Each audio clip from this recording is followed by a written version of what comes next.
If you've been struggling to fall asleep or stay asleep, try listening to a guided meditation tonight on the Sleep Meditation for Women podcast. Meditations are a natural, easy way to quiet your mind and relax your body so you can get the sleep you need.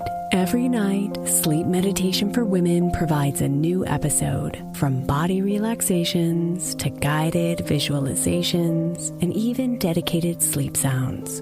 Listen for free now by searching Sleep Meditation for Women on your favorite podcast player and begin sleeping better tonight.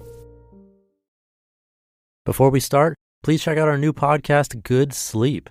Have you ever noticed how a calm mind can really set the stage for a good night's sleep? That's the idea behind our new podcast, Good Sleep. Greg, our host from Optimal Relationships Daily, is here to help ease you into a peaceful night's rest with some positive affirmations. And these affirmations aren't just comforting, they can help ease anxiety and nurture positive thoughts, setting you up for true good sleep. So press play on Good Sleep tonight, because a good tomorrow starts with a good night's sleep. Just search for Good Sleep in your podcast app and be sure to pick the one from Optimal Living Daily. This is Optimal Living Daily, episode 3005, My 23-Year Relationship with Fear, by Shirley of DaringLiving.com. And I'm your host and narrator, Justin Malik. And we'll jump right into our next post as we optimize your life. My 23-Year Relationship with Fear, by Shirley of DaringLiving.com. Hiding from fear. For the first 20 years of my life, I saw myself as a fragile being living inside a bubble. I come from a line of fierce, strong women in my family. Both my aunt and my mother have big voices in the household. Even my older sister is very loud and opinionated. Yet somehow I didn't catch that memo growing up. In fact, I was very timid and naive as a child. Because everyone around me thought that I would be scammed or possibly kidnapped one day, I was always looked after and taken care of by my family and friends. I didn't have that many life experiences growing up. After my family came to Canada, I became the definition of a scaredy cat. I was scared to talk to people. I was scared of confrontations. I was scared to take the bus, cross the street by myself, or even go into a convenience store to ask for change. True story.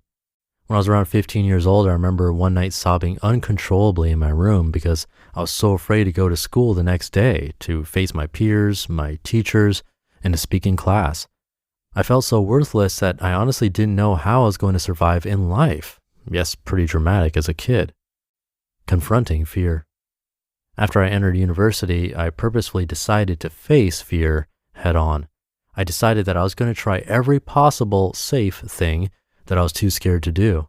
And I went for the extreme, literally. In my college years, I've done bungee jumping and skydiving. I was also very attracted to extreme sports such as snowboarding, surfing, and scuba diving.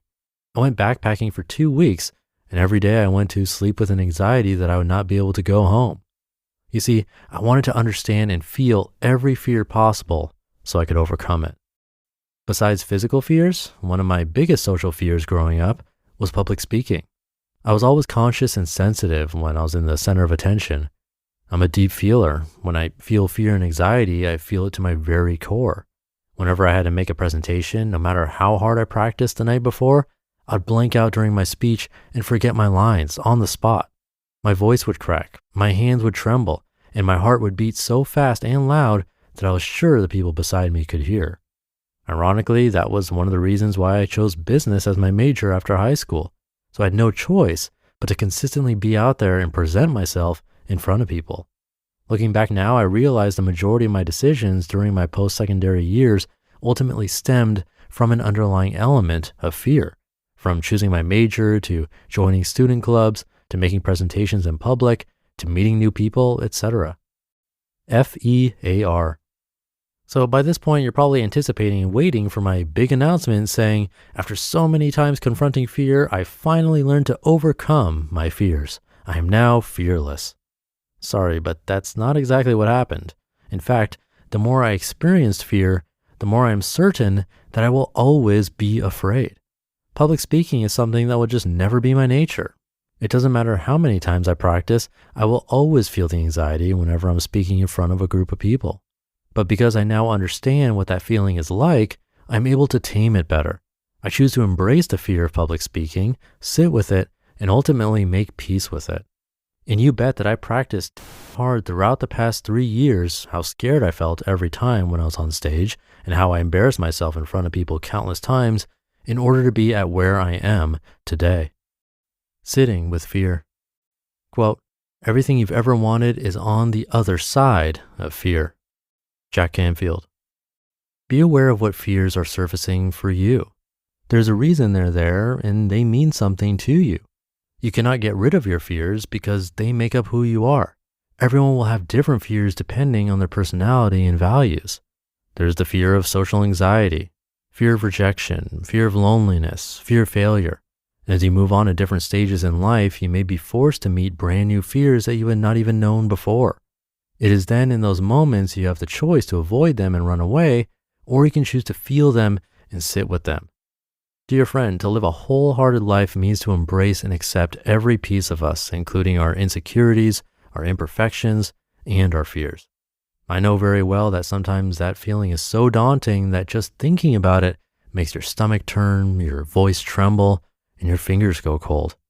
But during those vulnerable moments, if you feel them and still decide to show up to do what you wanted to do anyways, repeatedly, again and again, that is called courage. You need to be afraid to be strong.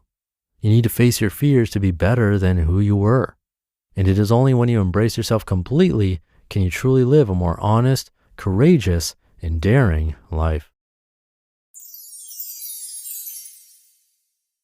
You just listened to the post titled My 23-Year Relationship with Fear by Shirley of DaringLiving.com.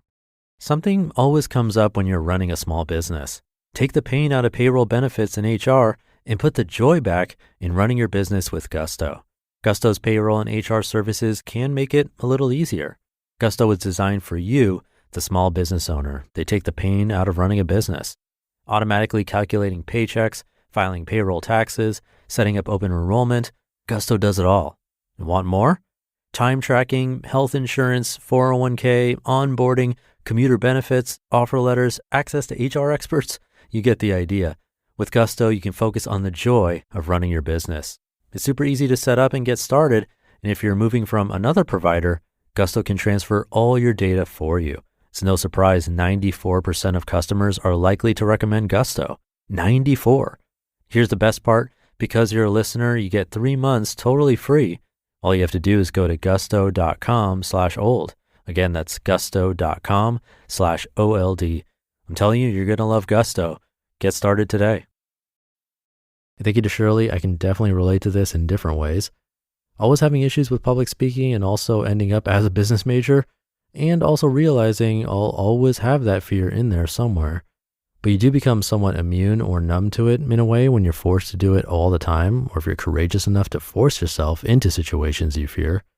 And not only that, but continue to over and over, like she mentioned, then it's almost impossible to not have some of that fear kind of go away. But it's really much easier said than done for people who are extremely terrified of something. Often it helps to have someone like a counselor or a therapist help you through it. That could be a great way to get started. I'll leave it there for today. Thank you for listening and sticking around until the end. Have a great rest of your day, and I'll see you tomorrow as usual, where your optimal life awaits.